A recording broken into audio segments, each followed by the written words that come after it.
You're listening to Trek FM.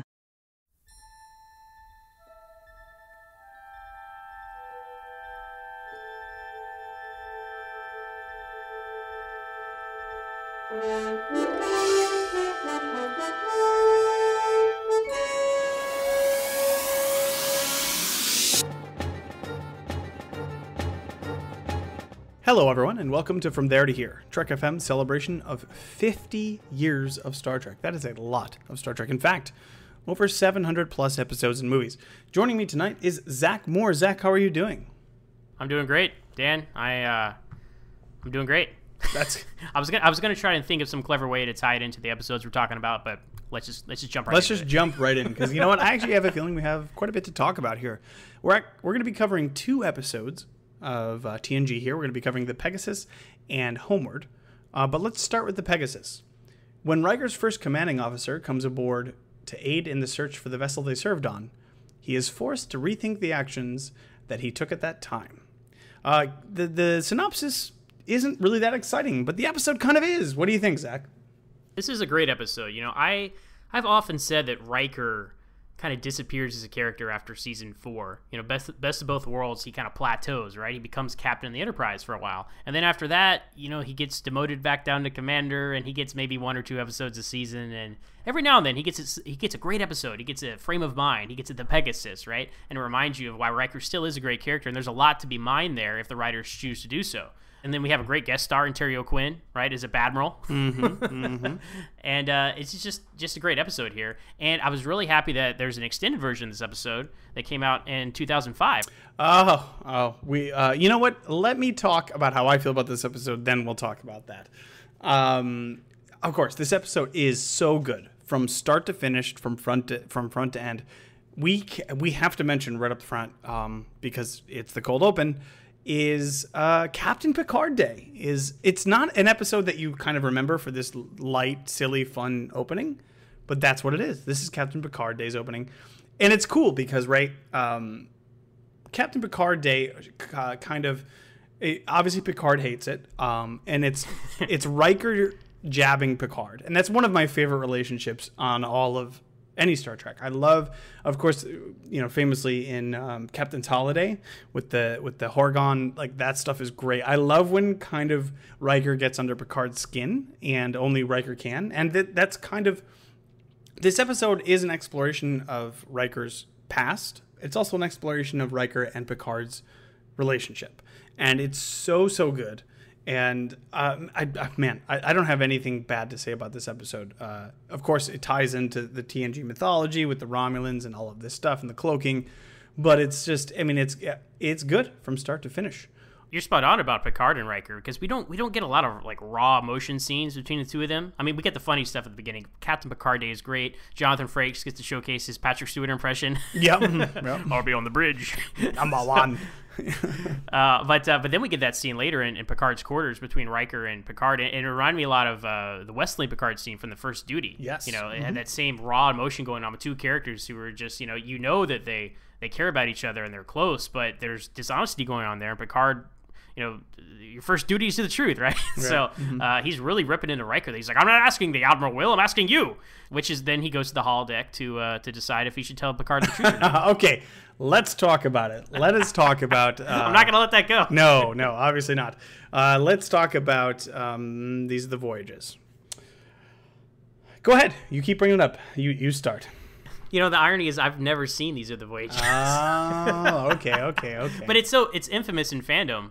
Where I'm like, well, maybe I just shouldn't watch this because, you know, I love the Pegasus. I don't want it to be ruined by this, you know, addendum. It's you know, when people say things are ruined, it's like, as of recording right now, the new Ghostbusters movie has just come out. People are saying it's ruining the Ghostbusters. No, it's not. The Ghostbusters you've always had is there, and you can watch it, and it's fine. Pegasus always exists as Pegasus. You can watch Pegasus. It is a standalone thing, and you can watch it, and it's great. You can also watch These Are the Voyages, and if you want, accept it or reject it. That's fine. It doesn't fit neatly. It's not written well enough to kind of make sense. If you want to retroactively go and watch that episode and fit those bits in between these bits, it doesn't really make sense. Actually, it doesn't work. but it's fine. I get it. I get what they were trying to do, and I don't hate it. I don't think it's great, but I don't hate it. But that is actually for a From There to Here. I think that's probably like, oh no, they've already done that one. They already did that. Yeah, that's right. I'm sorry. I was thinking we were going in chronological order. No, I just love giving you a hard time about that. That's okay. It's all good. Okay. No, but you're right. It's a retcon later on down the road, but it doesn't affect this episode at all. So is this true to Riker's character, do you think, Dan? Yeah. It's true to his character arc, I think. I think that as a young lieutenant, he would have followed orders. And I think he would have felt the kind of the call of duty there and would have done what he had done. And I think now as an older, more seasoned, which is a terrible thing to say to a man. Nice. Very good. He would kind of second guess this now, but he would also feel conflicted. It's really, we get a kind of a similar situation in my mind with O'Brien and, help me. What is Captain Maxwell? Captain Maxwell, thank you. Yes.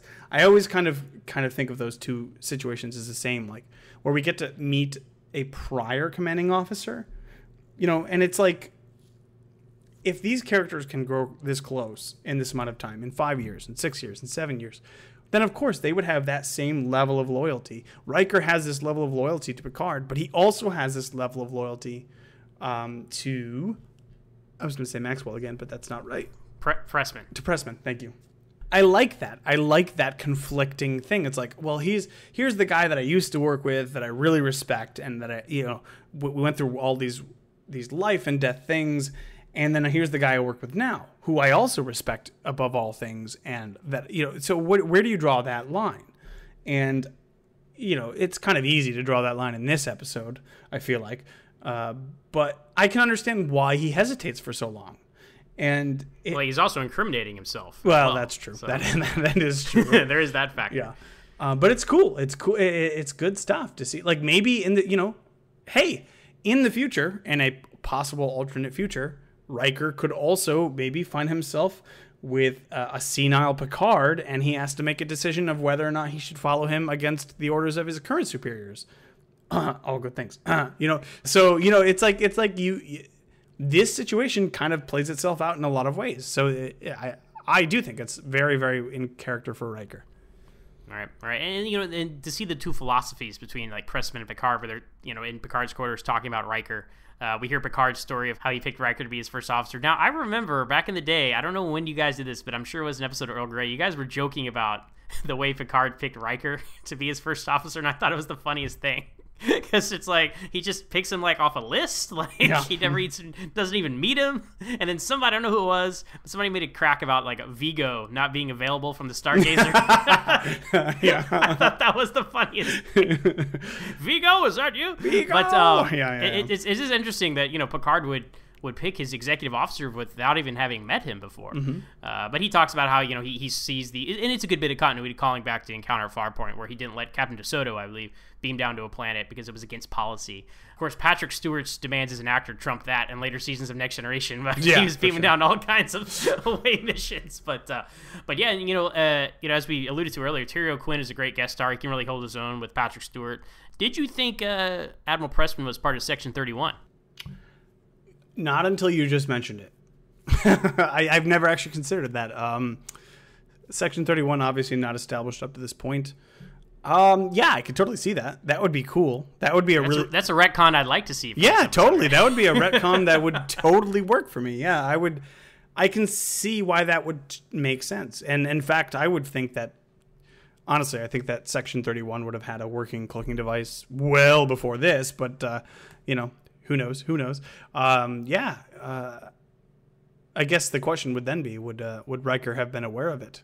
Because actually, if you think about it, that could have very well been the original Pegasus mission. Could have been a Section 31 mission, and that would be really interesting to see kind of how things went with that. But we have talked the Pegasus up and down, I feel like. So, and, we've left a couple of minutes to talk about the other episode in this block, which is Homeward. Before the Seavers leave for a family vacation to San Francisco, they drop off their pets, Chance, an adventurous American... Oh, I'm sorry, that's Homeward Bound. I'm sorry, I apologize. I was reading the wrong synopsis. Homeward, which is Worf's adoptive brother, violates the Prime Directive by saving a group of villagers from a doomed planet. How do you feel about Homeward, Zach? And the next exciting episode of Star Trek, The Family Reunion. Yes, exactly. Next Generation Season 7 is prone to do. This is them, like, oh, didn't Worf mention a brother once? Yeah, good, let's bring him back. This is them, like, going through old scripts and finding any sort of seed for any idea they could have. And this is, Worf had mentioned his brother back in, I believe, his Heart of Glory was the only time. I don't think he ever mentioned his brother when his parents showed up on the ship. I don't recall. Nope. But somebody in the writers remembered he had a brother. And this is like a bad mashup of Who Watches the Watchers and from Next Generation, and then For the World is Hollow and I've Touched the Sky from the original series. I mean, it's something like overly offensive and like terrible, but it's definitely like one of the most forgettable episodes of Next Generation. But I will say we get to see what Worf would look like as the original series Klingon, right? Kinda, yeah. When he's wearing the hood and stuff like that, yeah. Yeah, this episode is interesting. Again, we get Worf's parents on the ship, and look, if you've never known me before, and we meet in person, and we're coworkers, and then my parents come along, and we're talking about our history and how we grew up and stuff, and never mentions the fact that I have brothers and a sister. Like, never even comes up. That is a problem, and so it is weird that Nikolai, is never mentioned in, especially family, because that's what we're talking about here. Well, yeah, it's like the writers from season 4 and 5 forgot that Worf mentioned a brother in season 1. Well, it's not even just that, because he's never mentioned again either. Worf gets married. Worf talks about his childhood in Deep Space Nine quite a bit. Never mentions him. Never ever. He's like, here's the thing: Nikolai is the Cybok of TNG, right? So never comes up again. Never. And that's why this episode falls apart for me. Although I will say there are a couple good bits in the episode. I shouldn't say because it's kind of a depressing situation. But what happens to the kid feels realistic to me. It feels real and raw, and it strikes an emotional chord with me. Like this person's world has come collapsing down on him. And he has no choice. Like, this is as dark as TNG gets. This is depressing. Like, that's it. He's done. He can't do anything about it. That's it, Yeah, I mean, usually you would have, like, because he commits ritual suicide, basically. Usually someone would stop him at the last minute, and, that happens all the time. Worf, how many times has Worf tried to commit suicide from losing his honor over the years, right? You're right. It's pretty dark because, I mean, imagine that. Imagine, like, if you just realize it's basically like he woke up from the Matrix or something and he couldn't handle it. Yeah. So that's tough. That's tough stuff. It is. And like you mentioned, obviously it's got this episode has flavors of Insurrection all over it and Who Watches the Watchers, but it's I would even say it's not even as good as Insurrection, honestly. It's cool concept, but man, just stop introducing family members that we've never heard of before. It just doesn't work if you keep doing it, By the way, if you're transporting a group of people peacefully, quote unquote peacefully, from one planet to another, the holodeck will malfunction in such a way that allows them to kind of see it, that it's malfunctioning, but in no way be dangerous. If you're going onto the holodeck to have fun and just to have some lighthearted enjoyment, you may die. You may die. So the danger in the holodeck is kind of directly proportional to what your intentions of doing on the holodeck are. So, but Yeah, and that's a good. So, how many people were in this community? Do you remember, Daniel? A few hundred, I believe. Okay, a few hundred people, and we're to believe, like, they all crammed onto the holodeck. Yes, the holodeck is magic. Yep. Like, doesn't I just don't understand. How big is that room supposed to be? Yes. It's a stretch of imagination. Look, I can buy if there's one person in the holodeck, and I'll buy the technobabble that says, oh, well, it monitors your eye movement and your pace of walking, and it creates the environment around you as you walk and all that stuff. Kind of like a video game spawns environments and whatnot. But when you have more than one person in there, if they go a certain distance from each other, I don't understand how that works. Like in Hollow Pursuits, right? They have to go through this entire world to find Barkley. Right? It's like it's a 10 by 10 room, right?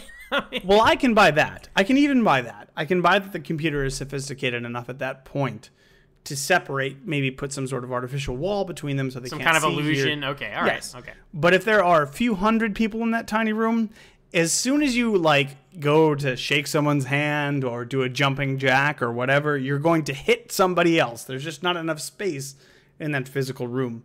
But yeah, that is the least of this episode's problems. Yeah. Well, I don't know. It's not force of nature, right? It's not awful. Like, it's not imaginary friend. It's not code of honor.